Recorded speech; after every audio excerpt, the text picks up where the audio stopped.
I mean, just staying present in a conversation, I think is hard enough with all of our distractions, but add all those other pieces in, it's a lot of work. It's rewarding, but it is work.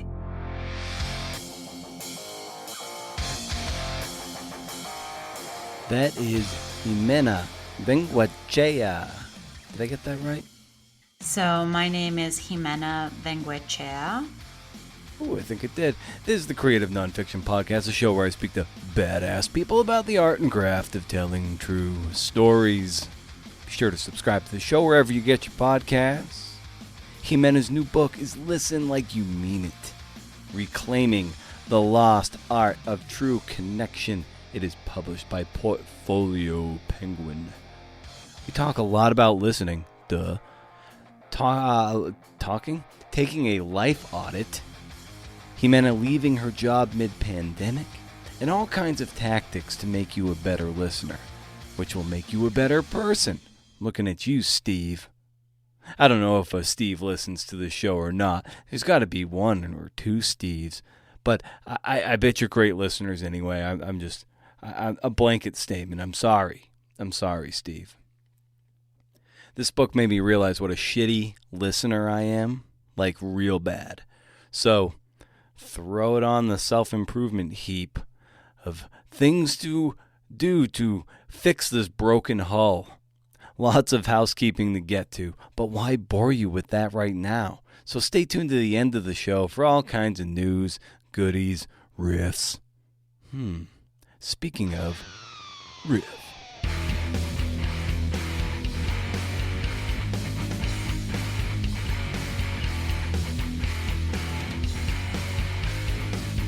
And I understand that you, in November, or maybe a little before November, middle pandemic, you left your job in a very insecure time, and it felt right for you. So maybe you can take us to that inflection point of why that felt right and where you were career-wise and who you were as a person, so to speak, that made you want to take that kind of risk. Yeah, for sure. So I had been working at Pinterest. I've been working in tech for maybe a decade. And I'd been working at Pinterest for almost 5 years, maybe 4.5 years. And I'd been working as a researcher and as a manager. And one of the exciting parts of that job is you're helping other people grow, you're uncovering new insights. So my role specifically, for those maybe who aren't familiar with it, it's one of the most people-centric roles in tech. So the role is really understanding people, how they use products, their needs, their motivations in order to build something that they might actually need and use. And I just got to a point where I kind of felt like I'd plateaued, like I'd sort of learned what I needed to learn. I think most people are familiar with this moment of like, but wait, is there more? And I was feeling that sort of itchiness. And I'd felt that in the past. And I think in the past that had really precipitated, okay, I'm going to look for a different role or a different company. And this time, I think like many people, uh, having dealt with the reality of the pandemic, I was just completely out of gas. Like I just had nothing left. The idea of looking for a new job was just totally exhausting. And I think part of that was pandemic related. Part of that was also because in addition to my 9 to 5, there were two other big life events that I was managing at the same time, which was one, I had a baby. So I now have a toddler. But that was a pretty Congrats. big, thank you. That was a pretty big change and set of responsibilities. And the other was that I was writing a book. And, those are kind of a lot of things to be doing at once, right? Yeah. Writing a book, raising a child, keeping your 9 to 5, dealing with the stress of the pandemic. So when I sort of allowed myself to feel that exhaustion and that sort of lack of motivation there, I just thought, okay, I'm not going to force myself into something else right now. I feel very fortunate that the tech industry is booming. It's doing very well. There's always going to be a need for researchers. I also felt like part of how I've tried to approach the pandemic with my husband is just thinking about it as this it's this weird window of time where nothing makes sense. So Right. rather than try to force some sense making on it, we've both just said, okay, this is sort of a gap year. Like we're not going to treat it the way that we would any ordinary year. And so part of that was we moved to Santa Fe from San Francisco, trying a kind of different lifestyle. I also have family here, so that's been huge. But for me, that also meant, giving these creative hobbies that I've had for many years, which is writing and illustrating, just more of my full attention. I've sort of kept them on the sort of side hustle track for a long time and continuously invested in them. But I wanted to see what would happen if I focused exclusively on that. So it was kind of a confluence of feelings and opportunities coming at once, and also just really a desire for a break that kind of led to that. Right. And day jobs are very, very crucial, of course, but sometimes they they can be a good way to hide as well. And and so when you removed that veil of the 9 to 5 and put your full heft behind writing and illustrating, what was that moment like when it's all of a sudden, oh, it's on the forefront now? It's not this cute little side hustle anymore. It's like the full front hustle. What was that moment like for you? I think the first feeling was liberating because I had been keeping it on the side for so long, and because I think anyone who has that side hustle and the 9 to 5 has to balance not only your time in dedicating time to each of those, but also your identity, also possibly, certainly something I've had to deal with, the sort of politics, for lack of a better word, within your organization of like, hey, you seem to be spending a lot of time on, that thing. How does this affect your work? Right. So there's some of that, those sort of unpleasant conversations that you have to have. But so I think the first feeling was liberating. I was like, wow, I don't have to deal with any of that overhead of deciding when to do what or how to rationalize this decision. It's just sort of like I made the decision. So now I'm all in. And I did have a period where I felt intensely inspired, where it was kind of just like all the things that had been percolating. It was just like, okay, now it's coming out. And that felt really, really good. And then I stopped. Like, I think all of the stresses that I had been experiencing, that I'd kind of just been going and going and going, like all those three big things that I was talking about in terms of balancing all that in the moment, and I've been doing that for 2 years, I just kind of kept putting one foot in front of the other. And then opening up this space after this intense period of inspiration, suddenly it kind of just dried up. And I realized, oh my gosh, oh wow, this is not going to be as easy as I thought it was going to be. And I think that's okay. I'm just trying to be a little bit of, have a little bit of self compassion for this moment, which I think anytime you undertake a creative project can be scary and intimidating and confusing. Doing that with the pandemic, doubly so. I think there's lots of reasons why it's hard, and I'm okay with that right now. I'm like, okay, yeah, it's not going to be as easy, and it is different when you're investing full time in it. For sure, for sure. And in 2014, you wrote a great Medium post about conducting a life audit, and I wonder if you can maybe expand on what that experience was in the 121 sticky notes, and also if maybe extrapolating it from there. I mean, we're talking almost 7 years ago. Uh, were the things inside that life audit, are they manifesting themselves with you like now, almost 7 years later? Yeah, so the life audit was an exercise that I came up with basically to figure out, I kind of this was a similar sort of career change moment where I had hit a point where I knew I didn't really love the role that I was in at the time. I knew I wanted more than it could offer. I had lots of ideas about what I might want to do, and I just needed a way to sort of organize my thoughts and also really be honest with myself about whether what I was pursuing was in line with my values, was in line with my passions, was setting me up for some of the things that I really wanted in life. So I put together this exercise inspired by design research techniques.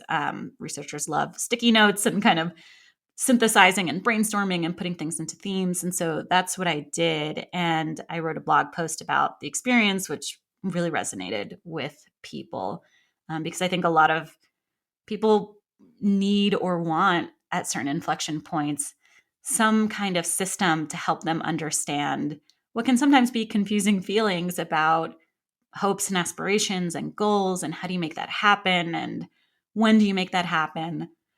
And for me, I would say that the results, what came up then, it certainly has held through.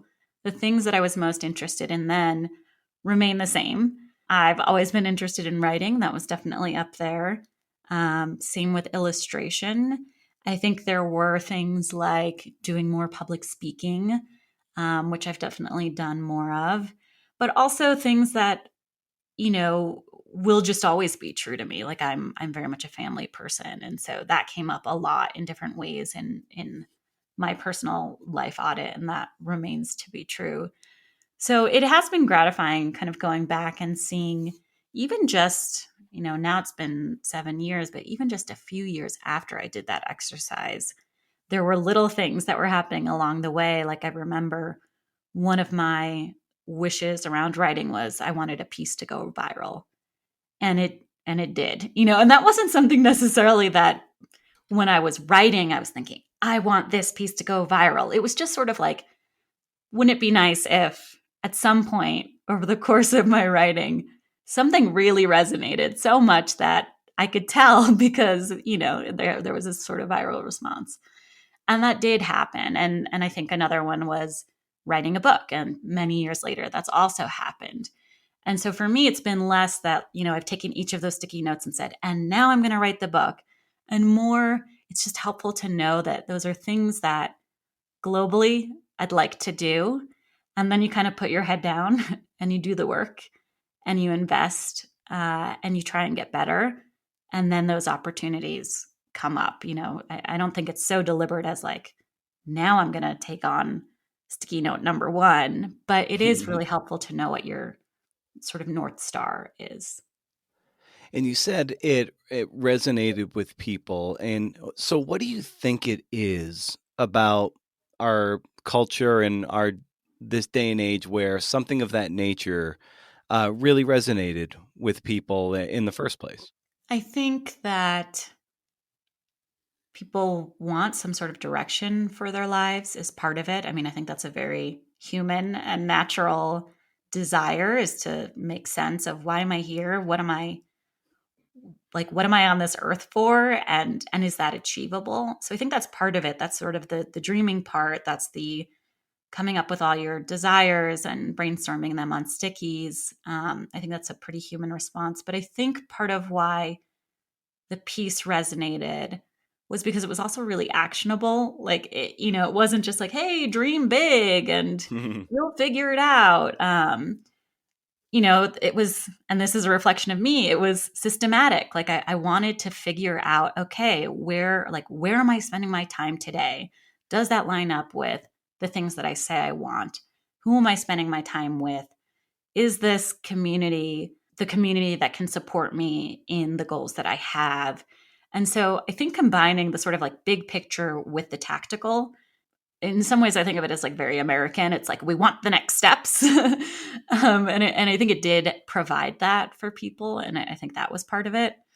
And then the other part I think that probably resonated is just there is a lot of me in that piece, where I'm pretty honest about where I'm at, why I'm doing this exercise, what some of my results are. And I think that that's relatable because so many people are experiencing some version of that. And there's something about reading somebody else's story that I think can kind of help you feel like, okay, I'm not alone in this. Like somebody else feels this too. And by Right. the way, I wasn't thinking about any of this when I wrote it. It was really just, I did this exercise and then I thought it could be helpful to other people. And so I just wanted to share the process.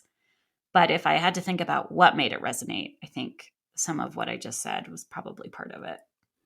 Well, it stems from empathy, which is a very core tenet of your book, and having that empathic worldview of okay, yeah, this is something that is centered on me, but it really is, it is looking outward, and like this is, I see you, and this is how I think I might be able to help you, but I'm the vector for that help in this instance.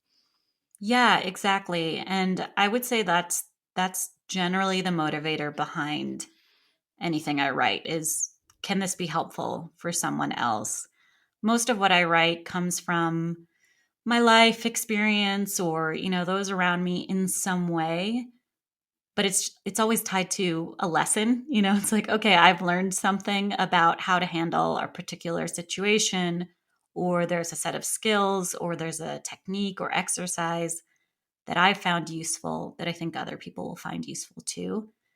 And that's really the driving motivator. And then I try to also leave enough space for readers to personalize it themselves. And that's something that in the book, the way that I do that is I have all of these exercises where readers can sort of self reflect and think about themselves as listeners and kind of customize some of the advice that's given in the book. And speaking of the book, I understand it stemmed from a cold email that you received from Layla Campoli 3 years ago. So maybe you can take us to that moment and what that was, and the Tinder under which, or the Tinder from which, the book stemmed after that email. Yeah, so I had that outreach, yeah, several years ago. And at the time, I was just really flattered that anyone thought I might have a book in me. Hmm. And we spent some time tossing around some ideas. I guess first, actually, I should say the first time she reached out, I said, like, thank you so much. I can't take this on right now. I was super invested in my 9 to 5, and yeah, just the timing wasn't right.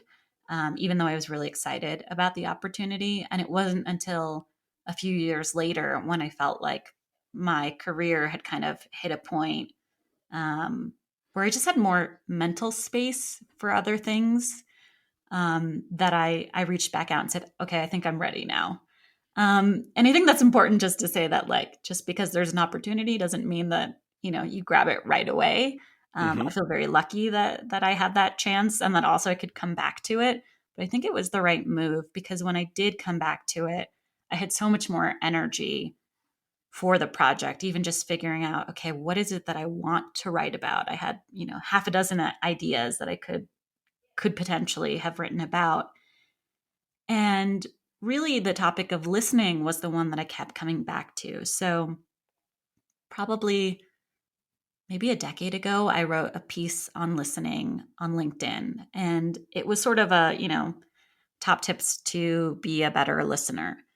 And I had written it at the beginning of my career as a user researcher when I was beginning to see that the techniques that we learned as researchers, how to ask good questions, how to create the space for someone else to say what you can kind of sense they need to say, how to dig deeper past the surface and get to the more emotional level of things. I had just started observing how easily or productively they could be applied in the real world, those techniques. And so I wrote this piece and it did really well. And then I kind of forgot about it and went back to work. And so years later, when we started tossing around ideas, that idea around listening still felt very present to me. And I would say felt even more relevant probably because we're living in this complicated cultural moment, with lots of political divisiveness. And I mean, now with the pandemic, there's also geographic, social distancing, all these factors that have kind of come into the play in the last 5 or so years, that it just made it feel that much more present for me because I felt like a lot of people are lonely. A lot of people feel pretty disconnected, pretty alienated from one another. And my belief is that listening can help bridge some of that. And through the book proposal process, I actually learned just how very much I had to say about the topic. And that was a really good sign for me that there was something there. What do you think most people are getting wrong when it comes to listening? I think most people think they're listening when they are not. I think most of us spend our time in what I would call surface listening, where you hear enough of what's happening to stay polite in conversation, to nod and smile, to, you get enough, but you Mm-hmm. don't necessarily get what's happening for the other person in the conversation. Um, we just sort of like catch the literal. We don't catch the meaning, the subtext. Sometimes we do, but we certainly don't catch the emotional level of what's happening for the other person, and how we can learn something about the other person in the process. So I think that's probably the biggest thing is we're often not listening as intently or as with as much focus as we think we are. I mean, I think it's very common, for instance, to be winding up what you want to say next. So you're not actually hearing the other person because you're already thinking of your own response. Right. Or you're, thinking about, oh, I have this meeting I'm going to, or that set of chores. There's lots of things that come up in your mind to distract you. And then there's also just a different level of intentionality, I think, that is often missing too. And what would you so okay, so much of what you wrote about, I you made me realize like how deficient I am in listening, and I'm someone who thought I was a decent listener and an asker of questions, and I was reading how you go about synthesizing the questions that you did for your job and the way to in fact be a better listener. I was just like, wow, I'm like have 50% there. And which was a bit of a shock, and also made me really nervous to speak with you because interviewing interviewers is always tough because you always kind of know the game, and you're always trying to, I don't know, ask the right thing, ask questions that are interesting to the person who is very used to asking questions. So it's you've in preparing for this, it was very not stressful, but it was like, okay, like this is, you got to really kind of ratchet up the game here. And but I wonder too, as you were developing your chops as a user researcher and trying to get below the surface to the emotions behind a lot of that surface listening, getting burrowing underneath, how did you develop that voice in those chops so you were adequately, pardon the term, like fracking for the right information? Yeah, it's a lot of practice. I mean, it doesn't necessarily happen right away, and I'm sure that my first interviews were rubbish. Hmm. you know, because and I think especially in, when you're first doing this kind of thing, and this I think goes for interviewing more broadly and even trying to bring this into your day-to-day conversation when you start to learn a new skill, like, what kinds of questions should I ask? Or, um, okay, I need to remember to reflect back what I've heard, right? It can feel like a checklist. It can feel like these are the set of steps that I need to take. If I don't take these, I'm doing it wrong. And and really, what I offer in the book are starting points for you to customize in your experience. But I do distinctly remember, in the beginning of my career as a researcher, you would learn these best practices around, how to structure your moderator's guide, and how to write good questions and what to look for in conversation.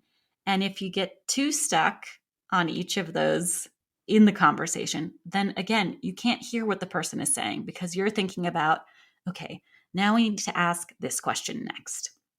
And then I need to ask this question. And oh, okay, how much time do I have left here? Okay, so I need to move this conversation along. That's a huge loud inner monologue happening at the same time Right. that you're supposed to be listening and observing and getting a sense of who this person is. And so I think, having a little bit of faith in yourself actually goes a long way.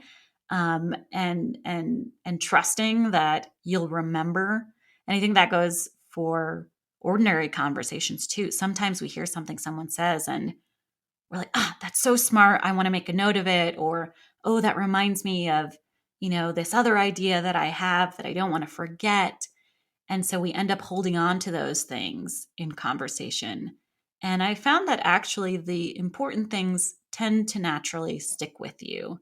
So you don't actually have to work so hard to cling to them. You can just kind of let them go. And if it's really important, it will probably come back. And when you're able to trust yourself in that way, it gives you a sense of calm. It helps you to stay present and ultimately, again, listen, and really take in what the other person is saying. Like you were touching upon it earlier, where people are really they're they're queuing up what they want to say before they're not really engaged. They're just like, okay, they said something that kind of triggered something in me. All right, I need to wait for them to finish talking so I can say what I want to say. So it ends up being more like very, very tennis like. And it strikes me as another sport analogy. Maybe the best way to think about it is more like playing catch, where the ball comes across and you catch it, and there's at least a moment's pause where you have to hold on to the thing before you even consider throwing it back. So it actually gives you a sense of, okay, I'm going to sit with what they are saying, what they are throwing my way for a little while longer, and then toss the ball back, as it were. And maybe we just feel like we have to fill up every single space with sound, so we don't have time to internalize. Otherwise the other person's going to get bored or something, and so we're just in such a rush to fill the space, and we're not really sitting with making the other person feel heard or feel seen. I think that's totally right. I think there is, and I like the analogy that you mentioned, because there is a little bit of we often don't take that beat to just sit with what the other person said, or to unpack it, or to ask what else or say more. We often just kind of jump ahead, Yeah. and that's a very different conversation. And I think silence is also something that it's funny. In most conversations, I think people would say, if there's a silence, like, we call that an awkward silence, right? Like, ooh, awkward silence. Ooh, I guess we've run out of things to say, or we're not hitting it off. And in research, you actually learn that silence is a gift, because when someone is silent and you can sit with that silence, generally what happens is the person opens up in some way, or you learn something in some way, because it's not always that they're bored. They might just still be processing and internalizing something, or gearing up to share something. But we often don't give people a chance to do that. And so by being a little bit patient and frankly sometimes a little bit uncomfortable, I think we stretch in that way, where we're able to give them that space and sit with our own discomfort, and generally something really rewarding comes out of that. We can learn something from the other person and about the other person. Yeah, you write early in the book that you learn to get comfortable with discomfort, and that's so key. Uh, how long did that take you to develop that and to sit in that silence and let the silence do some of the heavy lifting for you?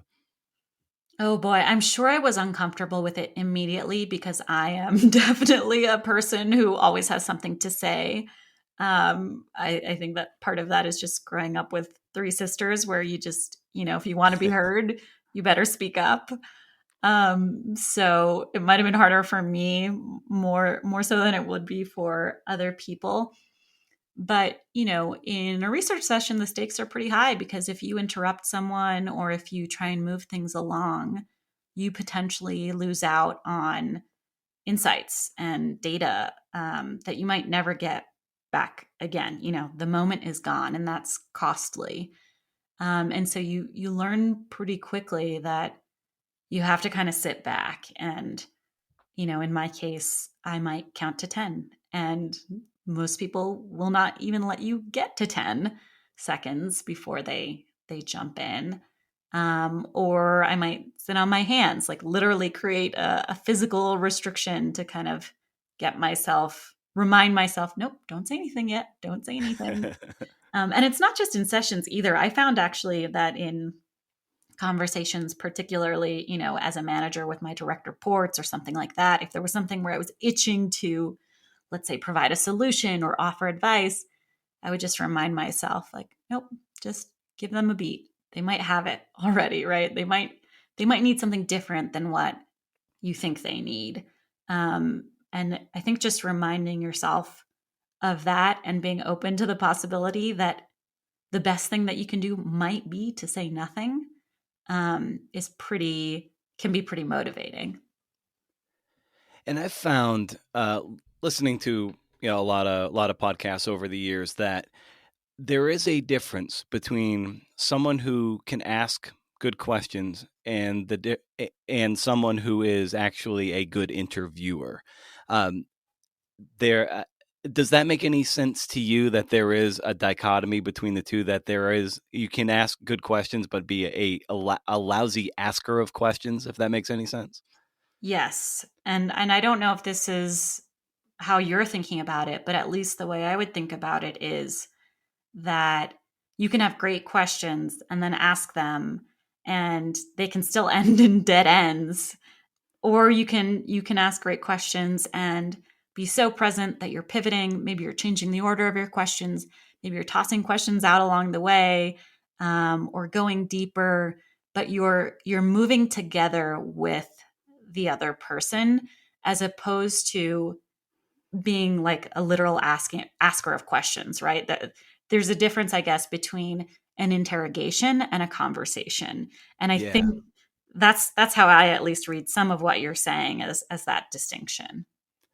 For sure. That there's that conversational aspect, and I also feel that a lot of people, they'll ask a question and then they backload it with a lot of information that essentially answers the question for the guest, and then they just ask another question by the time they've already like heard themselves speak.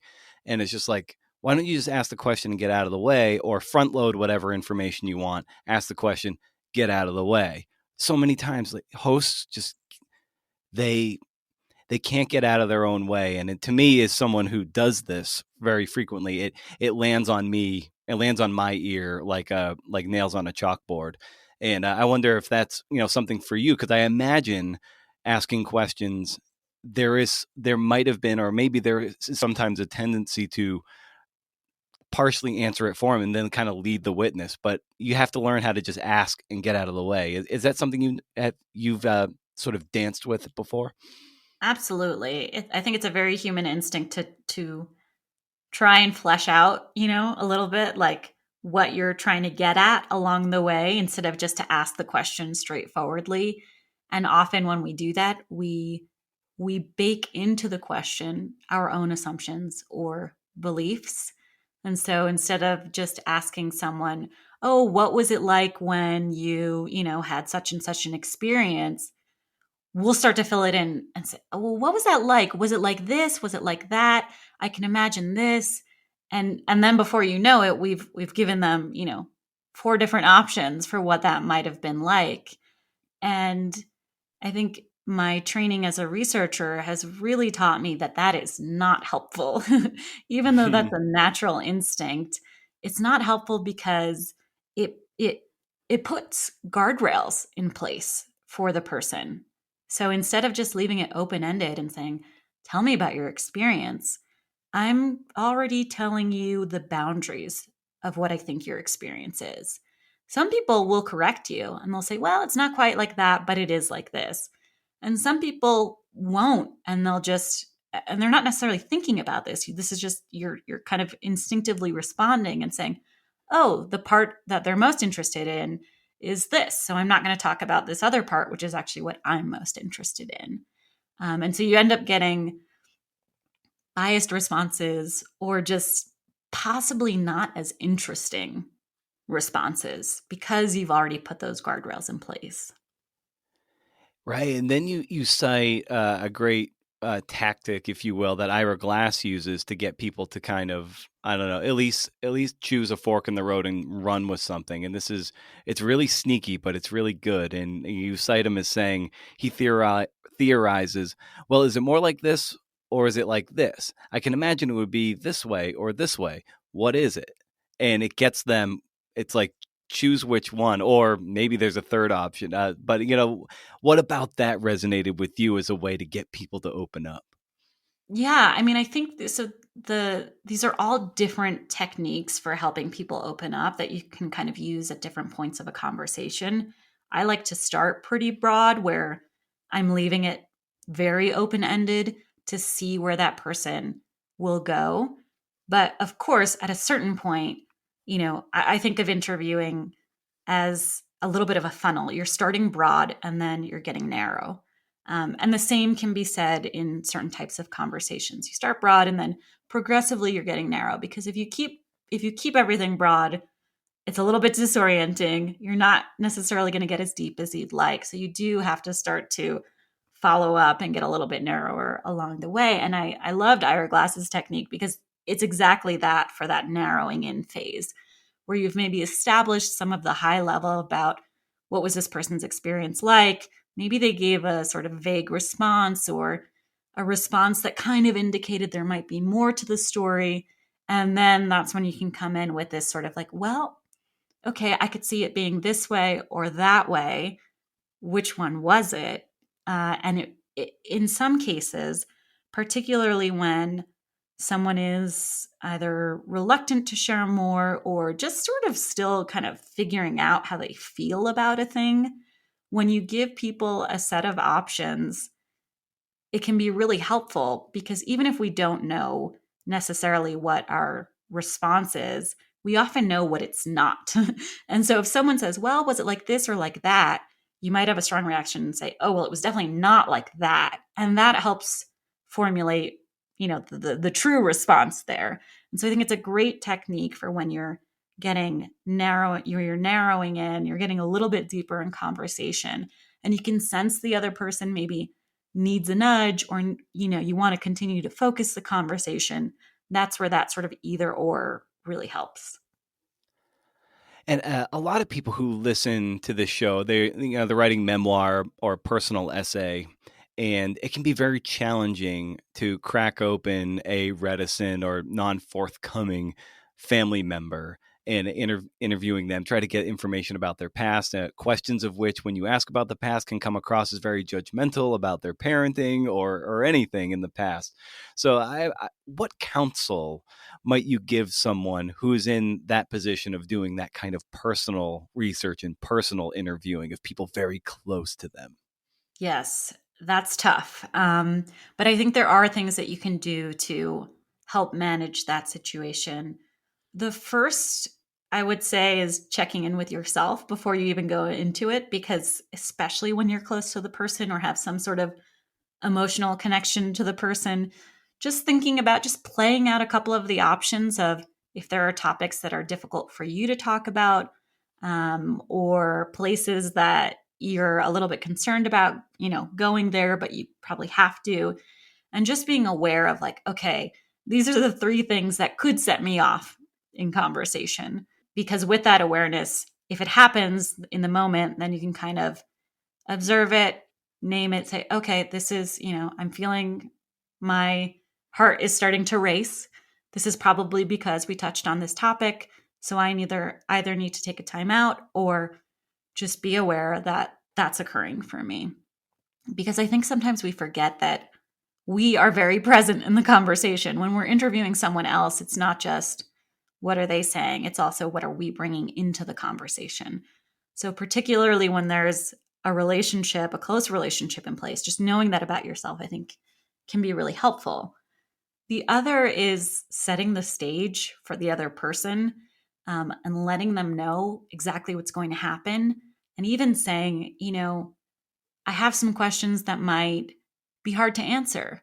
But please know that my intent is not to make you feel uncomfortable, or, to force you to go somewhere you don't want to go. Like, my intent is really to understand you and how you experience this, or whatever it is that you're trying to get at. Because I think even though we know that we have good intent, again, especially, and this is not even, this is true, I think, even with strangers, when I've had to talk about really personal subjects with people who I've never met before as part of a research study, I definitely give that caveat too. And it's especially heightened when you do know the person. So I think those are two things. And the last thing I would say is during the course of the interview, especially if you have someone who's reluctant to respond or is just not giving you as much as you would hope for, I think being strategic about asking questions that don't sound like questions and giving gentle nudges can be really helpful rather than kind of bulldozing through. And I think, one technique, if someone's not giving you an answer, is you just ask the question another way. And you do that again and again and again until you get something that you're satisfied with, which sometimes works, but sometimes can feel a little bit like bullying to the other person, where it's sort of like, whoa, whoa, whoa. Okay, I get it. You really want the answer to this. Fine. Which is maybe not the best dynamic for an interview. So I would suggest instead thinking about ways to make your question smaller, and less intimidating. And sometimes that can mean just following up on, let's say they give you a response and it's not really satisfying to you and you want to know more, literally just saying, oh, say more about that, or tell me more, or what else. They're very small follow ups. The one I like the most actually is because. And, someone will say something and then I'll say, because, or that's because you felt that way because, or just the word because. And it's very natural for people to fill that in as a sentence and say, well, because, I was dealing with such and such thing, or whatever it may be. So I think when you have somebody who's kind of holding back and you can feel that, trying to dial down the interviewer dynamic a little bit can be helpful there, and making your questions smaller.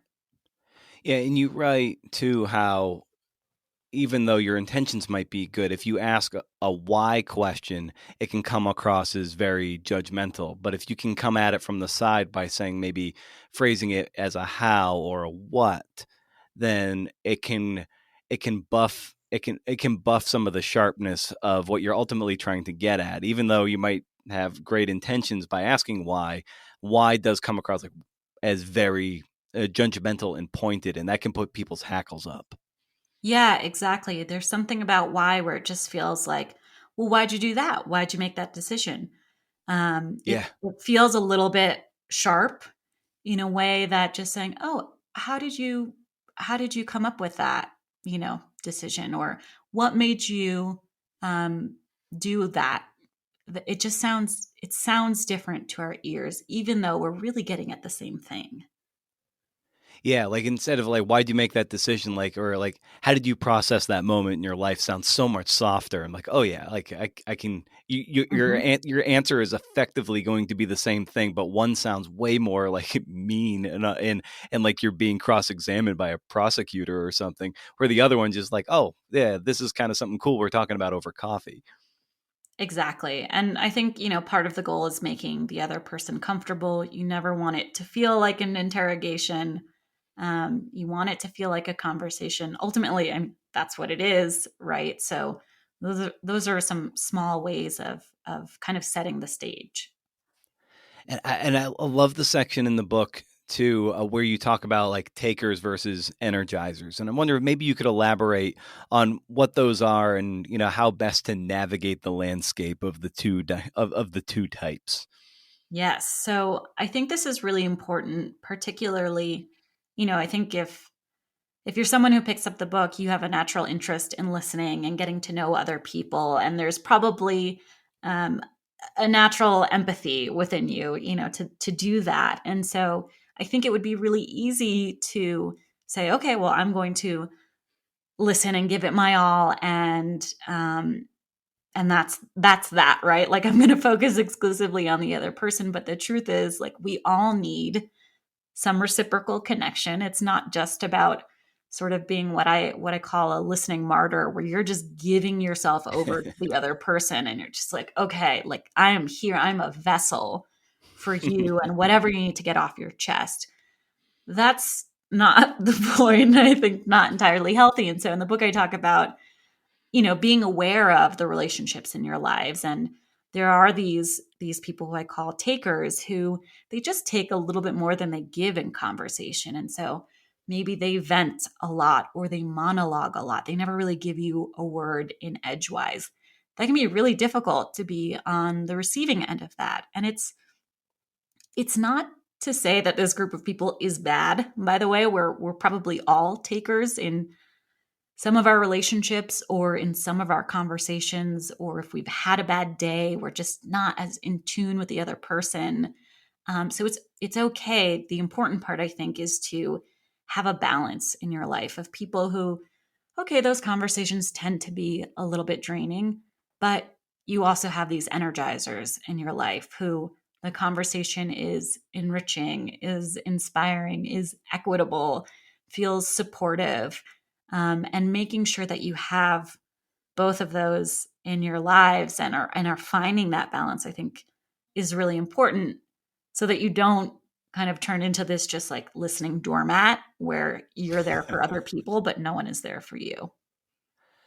And how can we be sure that when we're around people who energize us, these people that like just fill up our cup, that we don't inadvertently become the takers we're trying to avoid? Yeah, I think part of it is being aware and grateful, right? When you do identify those people, because I think if you stop and think about it, we can probably all think of at least a handful of people in our lives who fit that category. And just being sure to share it back, right? That feeling that they give you where you feel, I feel so refreshed after this conversation, wanting to give that back and making sure that you're kind of passing the baton back in conversation. If you find yourself, for instance, suddenly getting really thirsty in conversation because you're talking so much, maybe that's a good sign to toss it back to the other person. But just being aware, I think, and checking in and expressing that gratitude. And I talk about this idea of a listening loop where when one person feels safe enough with the other, they can be vulnerable because they feel understood and seen. And then, that creates more understanding for the listener who continues to get to know that person, which then reinforces that willingness to be vulnerable. And so it just creates this nice cycle of trust that's getting built there. And I think what's important there is that it's getting built for both people. So it's not just, I feel better and I can share everything with you. It's, I feel great. You're creating this space for me. I can share something with you. That makes me more invested in you too. Like I want to give that back to you. I want to get to know what's happening for you as well. And so I think just, with those energizers in your lives, making sure that that loop is in play and moving in both directions from person to person. And I love at the towards the end of the book, you talk about recovery and listener drain. I feel this hard. I can usually I can only record maybe one podcast a day. These take a lot out of me, just for the same reasons that you write about. That is just you try to listen very hard, and it is in the best possible way. It is very that intense focus it takes is very draining. And you write that you say like every single time you feel like you have a head cold when you're done having these kind of conversations. So, how important was it for you to write about listeners drain and the recovery that it takes to actually be a good listener? It was so important to me. I mean, I think, without that chapter, I felt like I was worried that the message would be go forth, listen, and, you know, just charge through if you're tired, right? Like, I just Right. felt like it had to be addressed because it's such a real feeling. And I think, this is where it does feel like a sport. It's like you're working really hard when you're really intently listening. you're using your ears, you're using your eyes, you're observing what's happening, you're taking all this information in at once.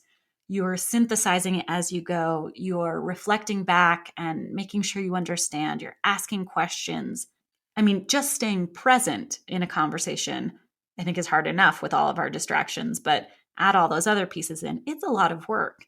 It's rewarding, but it is work. And it felt really important to acknowledge that and say, hey, you might feel tired.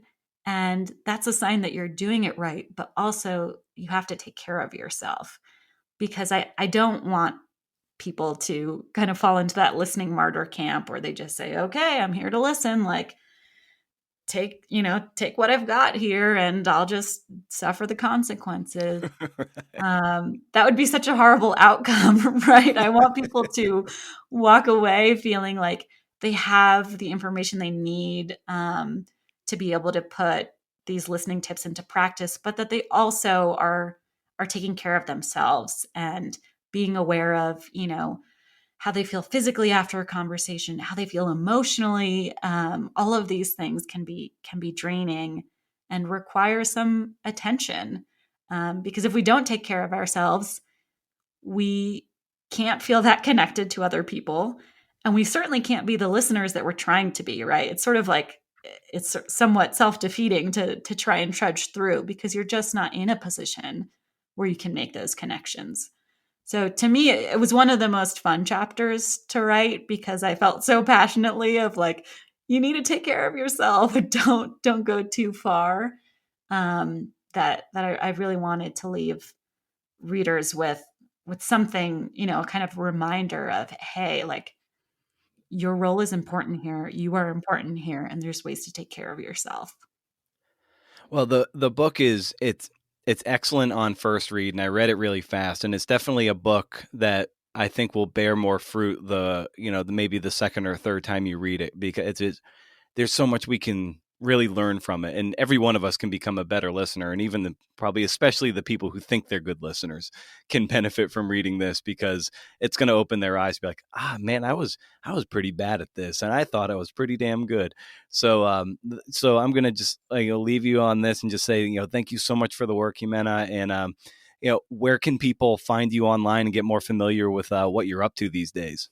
Yeah, thank you. Yep. So I'm on Twitter and all the major social media sites. I think if you're interested in learning more, I would say my website is a great place to start. XimenaVengoechea.com/listen like you mean it for the book in particular. And then I also have a newsletter if you're interested in things like creativity and technology and kind of that balance, which is Ximena.substack.com.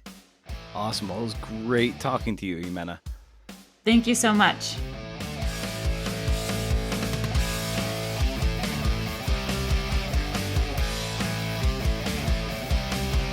What you think? That introduction was super short, am I right? But now we're at the end of the show where no one listens. Anyway, you right? Are you okay? You dig Ximena? I like that. That was cool. That was fun. Thanks to you, kind listener. Amazing listener. Kind listener. And thanks to Ximena. Go check out that book.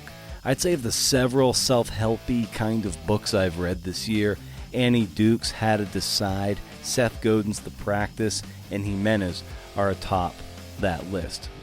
They are more tactical, and they don't assume that you're just some sort of broken person that needs fixing. I think it's just really good skills. They're good skill-building books. When we build skills, we're more value to the people around us. So, hey, I got a nice pile of submissions for the summer issue of the audio magazine. The deadline was last week. We are into the spring, so now I'm going to start reading these pieces. Now it's time for me to get off my lazy ass and get to work. If you want to listen to the audio magazine, issue 2 and beyond, you're going to need to be a member at the Patreon page. I hate to break it to you. Every tier gets you a subscription to this audio magazine. Patreon.com/CNFpod. Shop around. There's some cool goodies and perks hiding in those tiers. TIERS. If you leave a kind review on Apple Podcasts. I'll edit a piece of your work of up to 2,000 words. When the review posts, take a screenshot, email it to creativenonfictionpodcast@gmail.com, and we'll start a dialogue. It's a good audition for you in case you want to have me work with you on a more ambitious project. It's been known to happen. A few times, actually. No lie. Do I have any news of any kind to share? Well, I don't know. Nothing really exciting. But if you head over to brendanamaro.com, hey, you'll be able to get the newsletter. But I started really beefing up the right rail of the website. Scroll there and you'll see an algorithm-free blog roll of people I like to read. It's a newsstand of sorts, so I don't have to troll social media. I can really pull back from that whole morass. And so I've got a list of things there. I'll add to it. But it's a way to go there and not have to be on social media to find the things I like. I'm also featuring several episodes of the podcast by subgenre. So CNF and filmmakers, CNF and memoir. So you can select the CNF or you want to listen to by subgenre. So check that out. It won't have every single episode. But if you want a fix from someone writing essay, boom, there's Elena Passarello. Memoir, boom, there's Lee Gutkind. Poetry, boom, there's Jericho Brown. Long-form journalism, boom, there's Patrick Radden Keefe. Aside from that, I can't think of any other reason to distract you and hold your attention any longer. If you want to keep the conversation going, by all means, I do hang out periodically on Instagram and Twitter at CNFpod. Oh, I was recently on the Downtown Writers Jam podcast with Brad King. He's really good. He's got such a great happy hour quality to the way he conducts a podcast. And we recorded that back in December, and it just ran.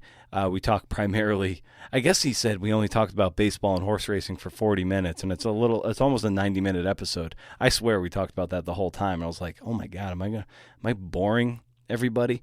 And I'm sure I do to some extent, but maybe some of you will want to check it out. He's got a great show, and I was on it, episode 124, so go check that out. That's news. I didn't even think. That just popped in my head. Yeah. All right, linking up to the show across your various networks helps grow the community. So if you have a CNFer in your life that you would think would dig this enterprise, pass it along. Why not? And if there's anything I can do to make the show better, you just call me, okay? So stay cool, CNFers. Stay cool forever. See ya.